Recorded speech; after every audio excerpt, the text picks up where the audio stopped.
donc Elisabeth Alaché, donc je suis à la Charité-sur-Loire depuis 2002 avec mon mari, donc Klaus. Nous avons 4 enfants. Donc expliquer oui les chantiers éducation, en fait c'est un groupe de travail, on va dire, de réflexion. Nous nous réunissons une fois par mois et nous sommes à peu près 8 mamans cette année. Et donc ça dure à peu près 2 heures et on échange sur un thème éducatif donc, qui concerne nos enfants. Les papas sont inclus aussi dans la préparation et ensuite on leur parle de ce dont on a échangé, mais on est entre mamans. Là dernièrement, le dernier thème c'était sur la place de l'aîné.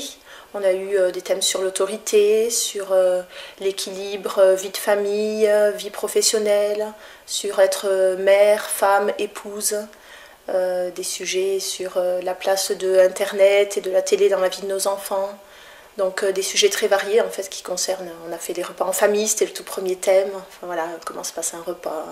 Donc le principe de ces rencontres c'est vraiment d'échanger à partir de notre propre vécu. C'est pas du tout des échanges théoriques.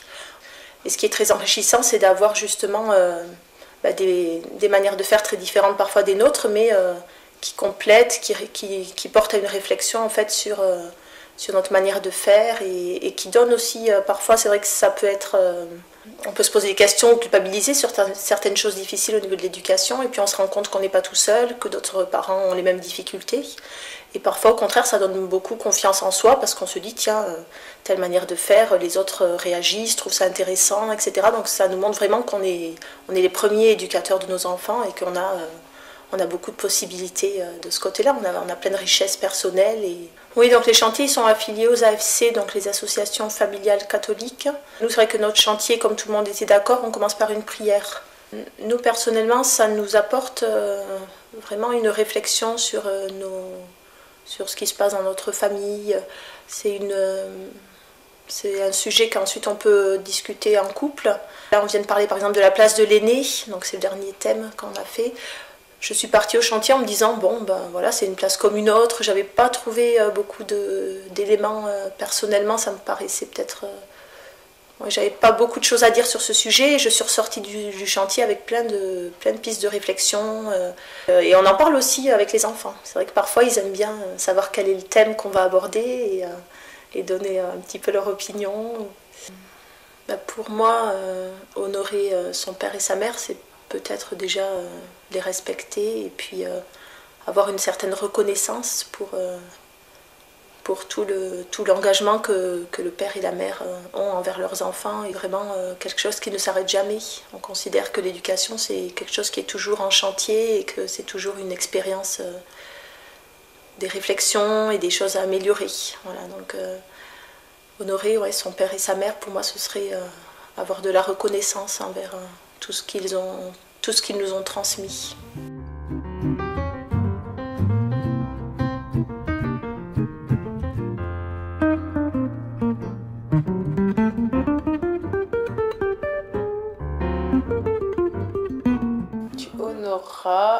Ta mère, tu leur feras honneur pour qu'ils soient fiers de toi et non pas faire des choses, pas faire n'importe quoi. Et tu honoreras, pour moi, c'est être promoteur de tout ce que mes parents ont pu m'apporter, hein, de tout ce qui je leur dois beaucoup de choses en particulier en termes d'éducation, en termes d'exemplarité, en termes de valeurs. Bon, c'est des valeurs qu'ils m'ont inculquées, qui petit à petit sont devenues miennes, mais elles sont liées encore une fois, à mon éducation, à leur exemple. Et aujourd'hui, si j'ai ces valeurs, si elles reviennent un peu comme des réflexes dans le quotidien, c'est encore une fois à eux que je le dois. L'idée qu'on travaille pas que pour soi, on travaille aussi pour des générations futures. C'est-à-dire qu'on est dans une forme de travail avec une gestion qui est, on pourrait appeler ça transgénérationnelle. Moi, je trouve que nos parents nous ont élevés. Ils ont passé du temps à s'occuper de nous. Et les honorer, pour moi, aujourd'hui, c'est avoir un œil sur eux. veiller sur eux, faire attention un petit peu à eux, comme ils ont peut-être fait attention quand on était petit. C'est un petit peu renvoyer la balle. Bon, moi, je suis loin de mes propres parents et la vie m'a mis à côté d'une belle famille. Et ma foi, c'est sur eux que je veille aujourd'hui. Et voilà. Tout est fonction aussi de l'éducation que l'on a reçue.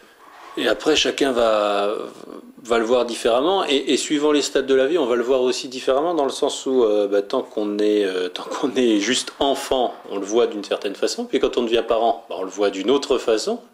Quand on devient grand-parent, peut-être encore différemment, je ne sais pas. Moi, c'est vrai que mes parents sont des repères forts pour moi. Et donc, à partir de là, ce que j'essaye de transmettre à mes enfants, c'est de ne pas être dans le paraître et d'être dans la vérité au cours de chaque rencontre et au quotidien.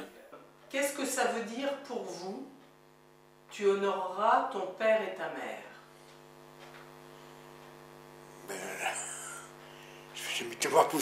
C'est tellement naturel que je ne me suis pas posé la question. Ma soeur, ma petite soeur et mon grand-père. Arrière-grand-père. Je serai toujours présent pour eux et que je les aimerai toujours et que je ferai toujours attention à mes parents, à faire en sorte dans mes comportements ou dans mes actes, je ferai référence à l'éducation qu'ils ont pu me donner.